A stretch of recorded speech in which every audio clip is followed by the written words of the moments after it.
23 November 2008. கடந்த 16 ஆண்டுகளில் Tamil studio முன்னெடுத்த களப்பணிகள். 150க்கும் மேற்பட்ட உதவி இயக்குநர்களை தொழில்முறை பயிற்சியோடு வெகுஜன சினிமாவில் பணியமர்த்தியது. 100க்கும் மேற்பட்ட சுயாதீன இயக்குநர்களை உருவாக்கியது. 30க்கும் மேற்பட்ட வெகுஜன சினிமா இயக்குநர்களை உருவாக்க பாலமாக அமைந்தது. இன்று தமிழில் அரசியல் சினிமாக்கள் உருவாகுவதும் வரவேற்பும் பெருமளவில் இருக்கிறது. இதற்கு மிக முக்கிய காரணங்களில் ஒன்று தமிழ் ஸ்டுடியோவின் அர்ப்பணிப்பும் மிகுந்த களப்பணியும். பார்வையாளர்களை அத்தகைய படங்களை பார்க்க பயிற்றுவித்தது. அத்தகைய படங்களின் தேவை குறித்து தொடர்ந்து விவாதங்களை உருவாக்கியது. 4000 நிகழ்ச்சிகள், 3536 குறும்படங்கள் திரையிடல், 300 ஆவணப்படங்கள் திரையிடல், 1000க்கும் மேற்பட்ட உலக படங்கள் திரையிடல், இந்தியாவின் ஆகச்சிறந்த திரைப்படங்கள் திரையிடல், லட்சக்கணக்கான பார்வையாளர்கள்.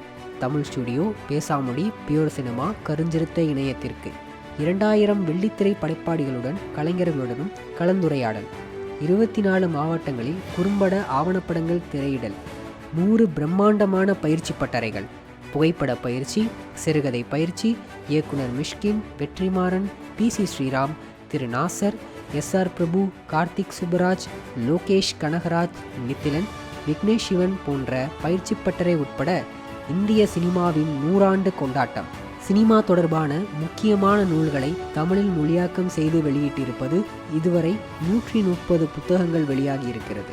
இவை எல்லாமும் தமிழ் சினிமாவின் 100 ஆண்டு வரலாற்றில் முதல் முயற்சி. இதில் பல புத்தகங்கள் சினிமா பாடத்திட்டத்தில் சேர்க்கக்கூடியவை. இதன் மூலம் தமிழ் சினிமாவில் பல இயக்குநர்கள் உருவாக நேரடியாக உதவி செய்துள்ளது பியூர் சினிமா. தொடர்ந்து 100 நாட்கள் 100 தமிழ் படங்களை திரையிட்டது. தொடர்ந்து 100 வாரங்கள் 100 தமிழ் திரைப்பட கலைஞர்களுடன் கலந்துரையாடல்.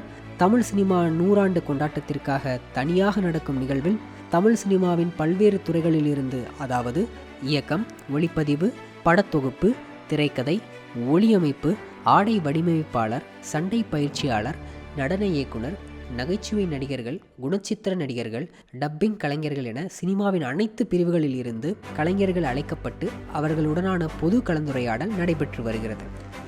இப்படி அனைத்து வகையான கலைஞர்களுடனும் பொது கலந்துரையாடல் நடைபெறுவது இதுவே முதல் முறை. தமிழ்நாட்டில் முதல் முறையாக குழந்தைகளுக்கான உலக திரைப்பட விழா பல்வேறு கலை நிகழ்ச்சிகளுடன் நடத்தியது. இந்தியாவில் வேறெங்கும் சாத்தியப்படாத திரைப்பட பயிற்சி இயக்கம் படிமை. இப்படியான ஒரு பயிற்சி இயக்கம் ஈரானில் மட்டுமே உள்ளது. புழக்கத்தில் இருந்து அறவே அழிந்து போன கதை சொல்லல் முறையை மீண்டும் இணையத்தில் கொண்டு வந்தது. குறும்படங்களுக்கான சந்தை மற்றும் போட்டிகளை அதிக அளவில் உருவாக்கியதில் பங்கு.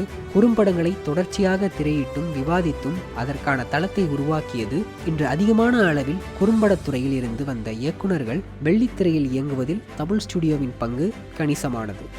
2010ஆம் ஆண்டு முதல் சுயாதீன திரைப்பட இயக்குநர்களுக்காக தமிழ்நாட்டில் முதல் முறையாக உருவாக்கிய லெனின் விருது. 2014ஆம் ஆண்டு முதல் குறும்படங்களுக்கான பாலு மஹிந்திரா விருது. பிரான்சில் மட்டுமே நடைபெற்று வந்த திரைப்படங்களை பார்க்கும் ரசனை முறையை பௌர்ணமி இரவாக தமிழ் ஸ்டுடியோவில் அறிமுகப்படுத்தியது. பிரான்சில் மட்டுமே நடைபெற்று வந்த திரைப்படங்களை பார்க்கும் ரசனை முறையை பௌர்ணமி இரவாக தமிழ்நாட்டில் அறிமுகப்படுத்தியது. ரசனை மாற்றத்திற்காக ஒவ்வொரு மாதமும் ஒரு குறிப்பிட்ட தலைப்பில் தமிழ் ஸ்டுடியோ அலுவலகத்தில் தினசரி திரைப்படங்கள் திரையிடல் நடத்துவது. அரசு தணிக்கை மற்றும் கும்பல் தணிக்கையால் திரையரங்கிற்கு வர முடியாத படங்களை திரையிடுவதற்கான வழியை உருவாக்கியது. ஆனால் 2016 சென்னை ஃபிலிம் ஃபெஸ்டிவலில் ஒரு ரிஜெக்ட் ஆகிடுச்சு படம் ஆரம்பிச்சுட்டு.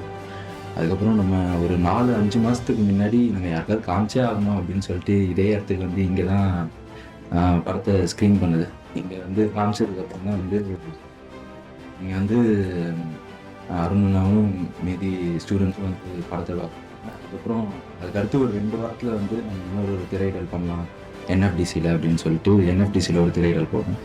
அந்த திரையிடல் நடந்து முடிஞ்சோன்னா வந்து ஏன் எங்களை கூப்பிடல அப்படின்னு சொல்லிட்டு அடுத்து ஒரு திரையிடல் நடந்துச்சு. அதுக்கப்புறம் இன்னொரு ஒரு திரையிடல் நடந்துச்சு. அந்த 3 திரையிடல் மூலமாக படத்தை பார்த்துட்டு படத்தை பற்றி வெளியில் எழுத ஆரம்பிச்சதுக்கப்புறம் தான் வந்து தயாரிப்பாளர்களுக்குமே கூட இதை வந்து நம்ம வந்து வியாபார ரீதியாக வந்து அதை ஒழுங்காக நம்ம ரிலீஸ் பண்ணணும் அப்படிங்கிற உந்துதல் வந்து கிரியேட் ஆச்சு. ஸோ இந்த படம் இன்றைக்கி வந்து இப்போ வெளிவந்துருக்குது, இப்போ இன்றைக்கி எல்லாருக்கும் போய் சேர்ந்துருக்குது அப்படின்னா அதில் வந்து ஒரு பெரும் பங்கு வந்து பியூர் சினிமா உங்களுக்கு வந்து தமிழ் திரைப்பட வரலாற்றிலேயே இதுவரை இல்லாத ஒவ்வொரு குறிப்பிட்ட தலைப்பின் கீழ் வெளிவரும் மாத அச்சிதழ் படச்சுருள். படச்சுருள் தொடர்ச்சியான சமூக சினிமா, மக்கள் சினிமா என தமிழ் சினிமாவிற்கு கல்வியல் ரீதியாக தொடர்ந்து பணியாற்றி வருகிறது. இந்தியாவில் முதல் முறையாக சினிமாவிற்கான பிரத்யேக புத்தக அங்காடி பியூர் சினிமா புத்தக அங்காடியை உருவாக்கியது. பெரும் பணம் வைத்திருக்கும் பணக்கார பிள்ளைகளுக்கு மட்டும் சாத்தியமாகும் திரைப்பட கல்வியை எல்லோரும் கொண்டு சேர்க்கும் வகையில் ரூபாய் 500 கட்டணத்தில் ஒரு நாள் தொடர் பயிற்சி பட்டறைகளை தொடங்கியது. தமிழ் ஸ்டுடியோ தொடர்ச்சியாக பெரும் பண முதலீடு இன்றி எளிமையாக சினிமாவை கற்க பயிற்சி பட்டறைகள், கலந்துரையாடல்கள் என நிகழ்வுகளையும், லேர்ன் ஃப்ரம் த மாஸ்டர்ஸ் என திரையிடல் நிகழ்வுகளையும் நடத்தி வருகிறது.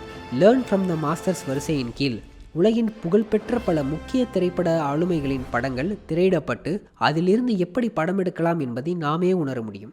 இந்திய அளவில் மிக முக்கியமான சென்னை சுயாதீன திரைப்பட விழா IFFCயை நடத்தி காட்டியது. தொடர்ந்து 2 ஆண்டு வெற்றிகரமாக நடந்த இந்த திரைப்பட விழா இந்தியாவிலேயே மக்களிடம் நிதி திரட்டி நடத்தப்படும் முதல் சுயாதீன திரைப்பட விழா. தமிழ்நாட்டில் முழுக்க முழுக்க ஒடுக்கப்பட்டோருக்கான ஊடக குரலாக ஒலிக்கும் கருப்பு ஊடகத்தை கொண்டு வந்தது. தமிழில் மட்டுமின்றி ஆங்கிலத்திலும் ஒடுக்கப்பட்டோரின் குரலை ஒலிக்க செய்யும் தி ஒயிட் பேப்பர் இதழுக்கான வேலை நடந்து கொண்டிருக்கிறது. தமிழில் இண்டிபெண்ட் ஃபில்ம் சினாரியோ அப்படின்னு ஒன்று கிட்டத்தட்ட இல்லவே இல்லை. ஒரு நில் ப்ரெசன்ஸ் தான். அருண் வந்து ஒரு அது மூவ்மெண்ட்டாக இண்டிபெண்டன்ஸ் ஃபிலிம்ஸ் ஒரு மூவ்மெண்ட்டாக மாற்றி அதை புஷ் பண்ணுறதுக்கு நிறைய ஒர்க் பண்ணியிருக்காரு. இந்தியாவிலேயே முதல் முறையாக உதவி இயக்குநர்கள் பயிற்சி மையம் ADTCயை இந்த ஆண்டு தொடங்கி இருக்கிறது. தமிழ் ஸ்டுடியோவில் பல மாணவர்கள் பயிற்சி முடித்திருக்கிறார்கள்.